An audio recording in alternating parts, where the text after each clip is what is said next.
Hello viewers, hi, I am Ankant, your trainer. Today in this video lecture is will start the next new chapter of English grammar, that is tense.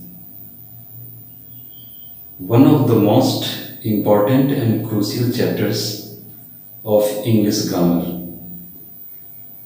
Though I know you all must have learned much in this chapter through various sources in previous classes, in previous years, yet I hope this video lecture would prove more beneficial, useful, and quite unique than ever in your life. Let's move to the board to know those special aspects of tense one by one. Now let's know about the definition of tense given on the board. Its definition is that a grammatical term served as an indicator of the different forms of a verb used to indicate the time of an action or a state of things is called tense. Tense का यहाँ जो definition दिया हुआ है simple है आपकी understanding के लिए. डेफिनेशन के लैंग्वेज के मुताबिक हमें समझना होगा कि टेंस एक ग्रामेटिकल टर्म है, व्याकरण का एक शब्द है, व्याकरण से जुड़ा हुआ एक शब्द है. It is a grammatical term शब्द as an indicator of the different forms of a verb, और एक ऐसा ग्रामेटिकल टर्म जिसका प्रयोग किया जाता हो किस रूप में, that is usually served as an indicator of the different forms of a verb.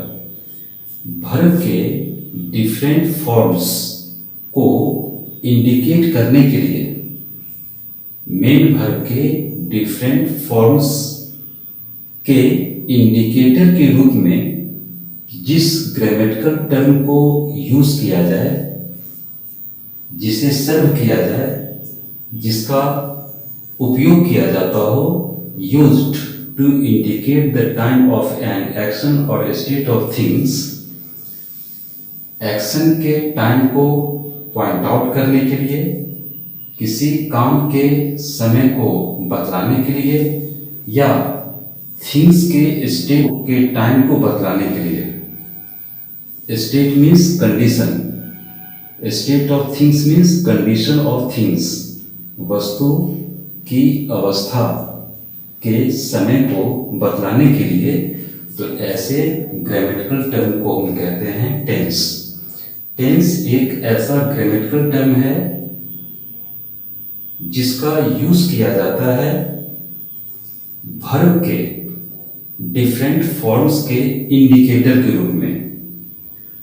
क्या बतलाने के लिए, तो किसी एक्शन या थिंग्स के स्टेट के टाइम को बतलाने के लिए, किसी एक्शन के टाइम को बतलाने के लिए, या किसी थिंग्स के कंडीशन को टाइम के मुताबिक बतलाने के लिए उस ग्रामेटिकल टर्म को कहते हैं tense.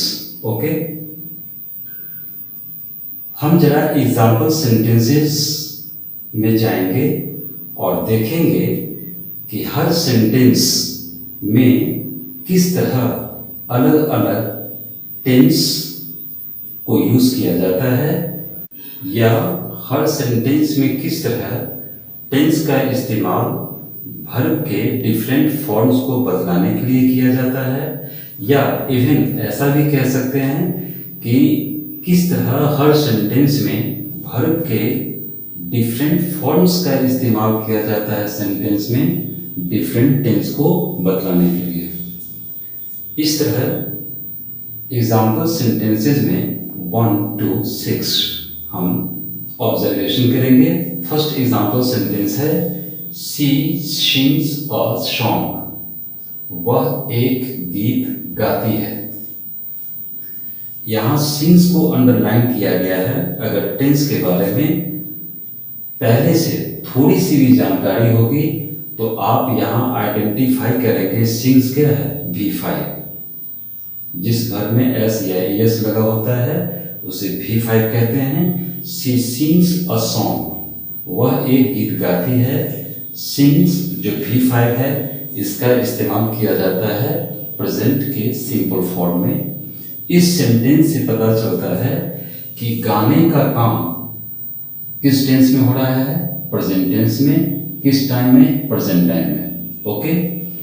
He wrote a poem, उसने एक कविता लिखी। ही रोट अ पोएम, यहाँ रोट को अंडरलाइन किया गया है। प्रीवियस नॉलेज के मुताबिक आप बता सकते हैं road is the V2 of the V1, that is right. Right का V2 होता है रोट। उसने एक कविता लिखी और रोट V2 का इस सेंटेंस में जो वर्ब का सेकंड फॉर्म है उसके इस्तेमाल होने से पता चल गया कि कविता लिखने का काम किस टेंस में हुआ, पास्ट टेंस में। एक्शन इन पास्ट टेंस और past time. Okay. Third sentence, the dog was barking, कुत्ता भौंक रहा था। यहाँ इस सेंटेंस में आप देख रहे हैं एक हेल्पिंग वर्ब वॉज यूज किया गया और उसके बाद फॉलो कर रहा V4 बार्किंग। सेंटेंस में वॉज, उसके बाद मेन वर्ब बार्क का V4 फॉर्म बार्किंग यूज किया गया। इससे स्पष्ट हुआ कि कुत्ता ने भौंकने का काम कब किया। एक्शन बार्किंग एक्शन कब हुआ, तो यहां दिया हुआ है एक्शन इन पास्ट टेंस और past time. Fourth sentence, I have completed my work, मैंने अपना काम खत्म कर दिया है। I have completed my work में इस सेंटेंस में आप देख रहे हैं हैव एक हेल्पिंग वर्ब, कंप्लीटेड V3 के रूप में V1 कंप्लीट का थर्ड फॉर्म कंप्लीटेड फॉलो किया। इन दोनों के यूसेज से यहाँ पता चलता है कि सेंटेंस में मेरे द्वारा काम को खत्म करने का एक्शन किस टेंस में हुआ, प्रेजेंट टेंस में। आई हैव कंप्लीटेड, मैंने खत्म कर लिया है। काम के खत्म होना यहाँ किस टेंस में बतलाया गया, प्रेजेंट टेंस में। Time present time. Similarly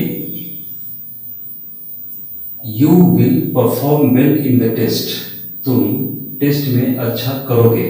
you will perform well in the test. इस सेंटेंस में भी एक हेल्पिंग वर्ब विल यूज किया गया जिसके बाद V1 परफॉर्म यूज किया गया। इन दोनों के कंबाइंड यूसेज से सेंटेंस में परफॉर्म करने की बात यहाँ किस टेंस में हो रही है, तो फ्यूचर टेंस। एक्शन किस टेंस में होगा, परफॉर्म करने का एक्शन किस टेंस में होगा, फ्यूचर टेंस या फ्यूचर टाइम। अब एग्जाम्पल सेंटेंसेस 1 to 5 का हमने जो ऑब्जर्वेशन किया उससे एक चीज का पता तो चल गया कि हर सेंटेंस में सब्जेक्ट पहले आया है, सी, ही, द डॉग, आई, यू। उस सब्जेक्ट के बाद इमीडिएटली दो ही चीज फॉलो करती है, या तो मेन वर्ब डायरेक्ट, यहाँ सिंग्स मेन वर्ब है फिफ्थ फॉर्म में, रोट मेन वर्ब है सेकेंड फॉर्म में। तो सब्जेक्ट के बाद डायरेक्ट मेन वर्ब का फॉर्म फॉलो किया, V5 या V2, या फिर सब्जेक्ट के बाद हेल्पिंग वर्ब। और फिर third to fifth example sentences में थोड़ी डिफरेंस है। आप इन तीनों सेंटेंस में देख रहे हैं सब्जेक्ट के बाद एक हेल्पिंग वर्ब और हेल्पिंग वर्ब के बाद मेन वर्ब का कोई एक स्पेसिफाइड फॉर्म, जैसे वाज के बाद आईएनजी का प्रयोग होना, मेन वर्ब के फोर्थ फॉर्म का प्रयोग होना। फिर यहाँ फोर्थ सेंटेंस में हैव हेल्पिंग वर्ब के बाद V3 कंप्लीटेड का यूज होना। फिर फिफ्थ सेंटेंस में यूज सब्जेक्ट के बाद विल हेल्पिंग वर्ब और उसके बाद V1 परफॉर्म का यूज होना। तो 1-2 एग्जाम्पल सेंटेंसेस में एक कॉमन पॉइंट ये है कि कुछ ऐसे भी सेंटेंसेस इंग्लिश में होते हैं जिसमें सब्जेक्ट के बाद डायरेक्ट मेन वर्ब आ जाता है। V5 या V1 दोनों प्रेजेंट सिंपल के लिए, V2 पास्ट सिंपल के लिए। फिर third to fifth example sentences को माइन्यूटली ऑब्जर्व करने पे ये पता चलता है कि टेंस बेसिस पे कुछ एग्जाम्पल सेंटेंसेस ऐसे भी होते हैं जिसमें सब्जेक्ट के बाद इमीडिएटली एक हेल्पिंग वर्ब आता है और हेल्पिंग वर्ब के बाद मेन वर्ब का कोई एक स्पेसिफाइड फॉर्म फॉलो करता है। ओके, अब 1-5 इन पांचों एग्जाम्पल सेंटेंसेस में मोस्ट कॉमन पॉइंट ये है कि इन सारे एग्जाम्पल सेंटेंसेस में एक्शन को डिनोट किया गया किसी न किसी टेंस में। फर्स्ट एग्जाम्पल सेंटेंस में सिंगिंग एक्शन को डिनोट किया गया present tense for present time के लिए। सेकेंड एग्जाम्पल सेंटेंसेस में राइटिंग एक्शन को डिनोट किया गया पास्ट टेंस या पास्ट टाइम के लिए। थर्ड एग्जाम्पल सेंटेंस में बार्किंग एक्शन को डिनोट किया गया पास्ट टेंस के लिए, पास्ट टाइम के लिए। या फोर्थ में उसी तरह कंप्लीशन एक्शन को डिनोट किया गया प्रेजेंट टेंस या प्रेजेंट टाइम के लिए। सिमिलरली फिफ्थ एग्जाम्पल सेंटेंस में परफॉर्मेंस एक्शन को डिनोट किया गया फ्यूचर टेंस या फ्यूचर टाइम के लिए। और 1-5 एग्जाम्पल सेंटेंसेस में कॉमनेस्ट पॉइंट ये हो गया कि इन सारे एग्जाम्पल सेंटेंसेस में एक्शन को इंडिकेट किया गया टेंस के मुताबिक, क्योंकि डेफिनेशन में ही बताया गया कि टेंस एक ऐसा ग्रामेटिकल टर्म है जिसका यूज किसी एक्शन के टाइम को इंडिकेट करने के लिए, पॉइंट आउट करने के लिए सिर्फ वर्ब के डिफरेंट फॉर्म्स को यूज नहीं किया जाता है या वर्ब के डिफरेंट फॉर्म्स के इंडिकेटर के रूप में उसका यूज नहीं होता है सिर्फ एक्शन के टाइम को बतलाने के लिए, बल्कि उसका यूज होता है टेंस का किसी थिंग्स के कंडीशन या थिंग्स के स्टेट को टाइम के मुताबिक बतलाने के लिए भी टेंस का यूज किया जाता है।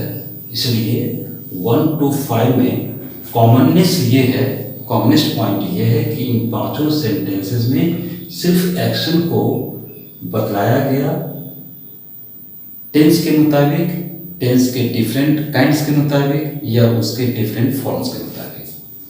इसलिए हम 1-5 के लिए यहाँ शॉर्ट में इंडिकेट कर सकते हैं एक्शंस।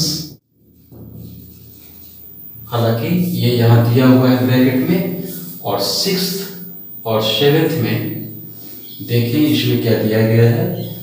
6th एग्जाम्पल सेंटेंस है the park was very dirty, बगीचा बड़ा गंदा था। यहाँ इस सेंटेंस में सब्जेक्ट पार्ट के बाद वॉज हेल्पिंग वर्ब फॉलो किया, लेकिन वॉज के बाद कोई मेन वर्ब का स्पेसिफाइड फॉर्म आप देख रहे हैं यूज नहीं किया गया है।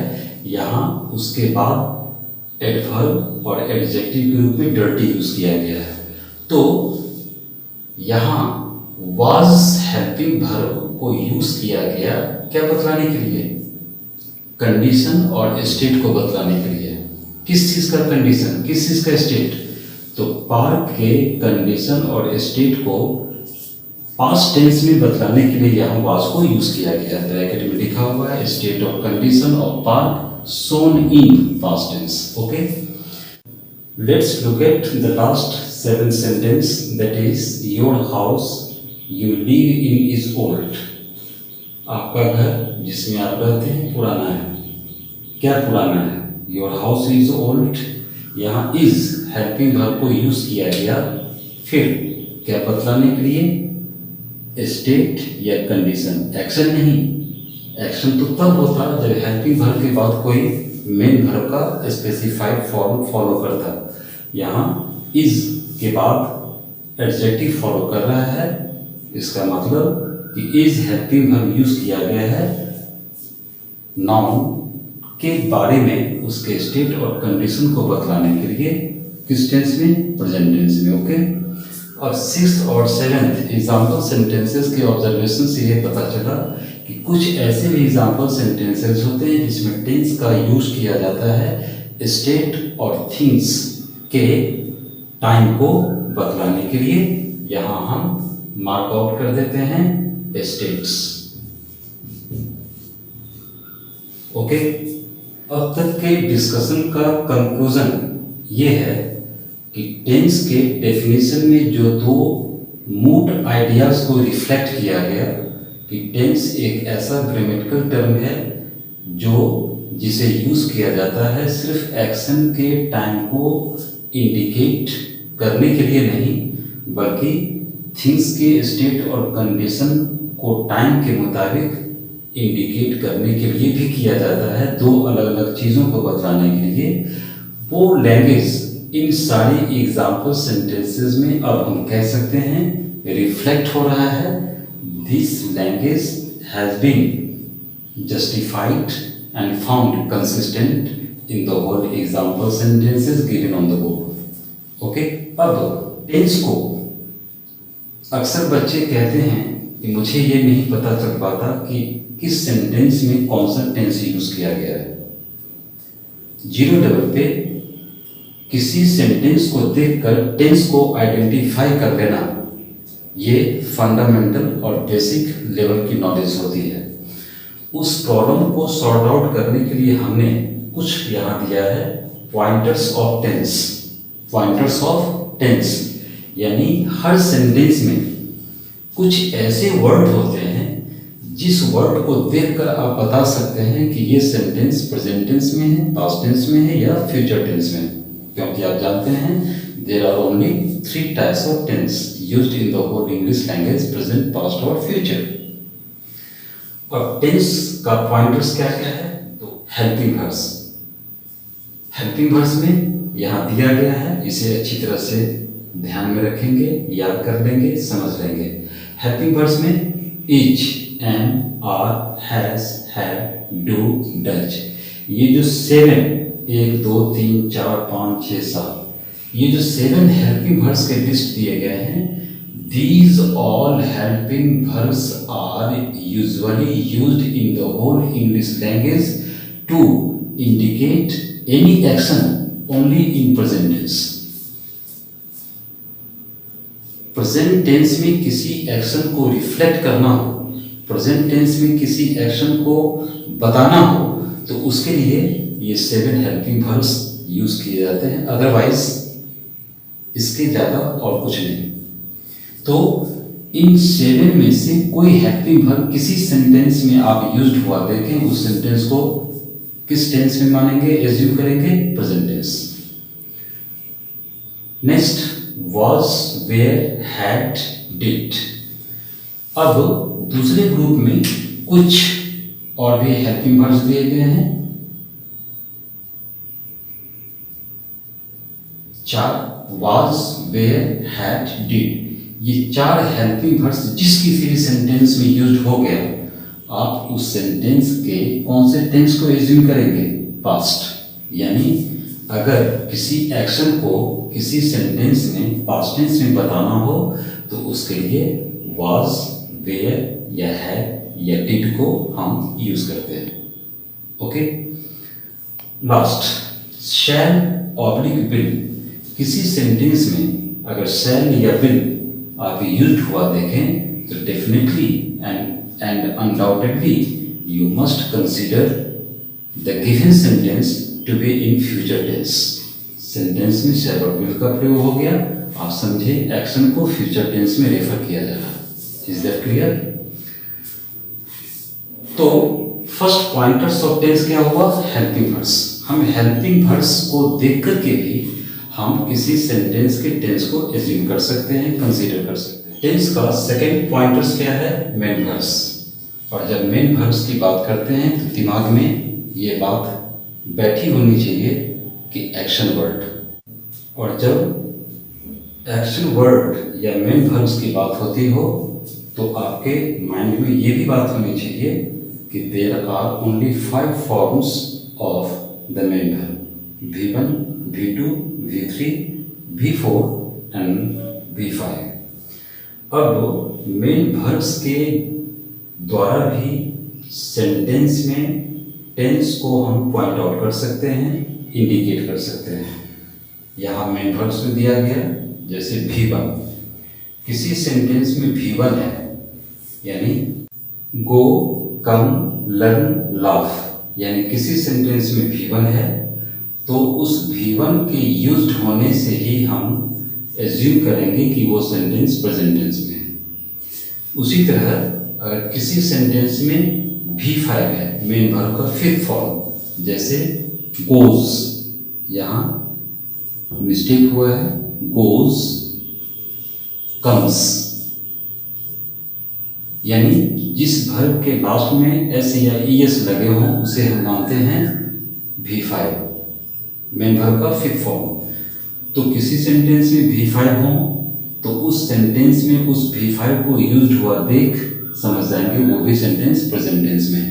यानी किसी सेंटेंस में V1 हो या V5 हो, वो सेंटेंस ऑलरेडी प्रेजेंट टेंस में माना जाएगा। फिर किसी सेंटेंस में V2 हो, नेक्स्ट फॉर्म, जैसे went, came, listened, laughed, etc.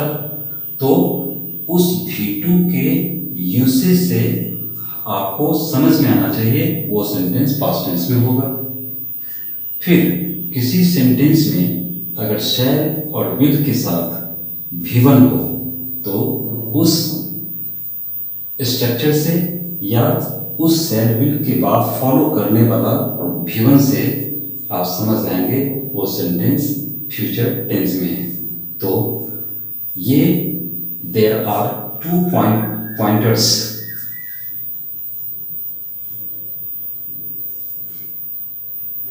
to identify the usage of tense and its type in any English sentences। Sentence में किसी टेंस को आइडेंटिफाई करने के लिए, उसके टाइप्स को आइडेंटिफाई करने के लिए there are 2 pointers I have mentioned here: helping verbs and main verbs. Okay, my dear viewers, after discussing much about the definition of tense, its respective example sentences, and all the more those 2 pointers of tense, I hope you all must have enjoyed learning। Tense chapter पे complete, commanding और concrete knowledge achieve करने के लिए आप मेरी लिखी हुई किताब conceptual English grammar at a glance, written by N Kant, published by Blue Rose Publishers, जरूर खरीदें, जो आपके लिए अब डिजिटल फॉर्मेट में गूगल प्ले बुक्स पे 50% बोनांजा डिस्काउंट ऑफर के साथ अवेलेबल है। आप उसे ज़रूर खरीदें और ख़रीदने के बाद उसके एडवांटेज फील करें। इस बुक को फिजिकल फॉर्मेट में अगर आप लेना चाहते हैं तो लॉकडाउन के बाद आप इस बुक को डिफरेंट ई-कॉमर्स चैनल्स, जिसमें Blue Rose stores, Snapdeal, Amazon, Flipkart से भी ऑनलाइन शॉपिंग के द्वारा 12% फ्लैट डिस्काउंट ऑफर के साथ आप ले सकते हैं। My dear viewers, if you consider today's video quite interesting, helpful, unique and amazing, please don't forget to subscribe the channel by pressing the bell icon. Please don't forget to like the video and please don't forget to share it more and more. Stay home, stay safe. Thanks a lot for enjoying today's video lecture. Have a nice time.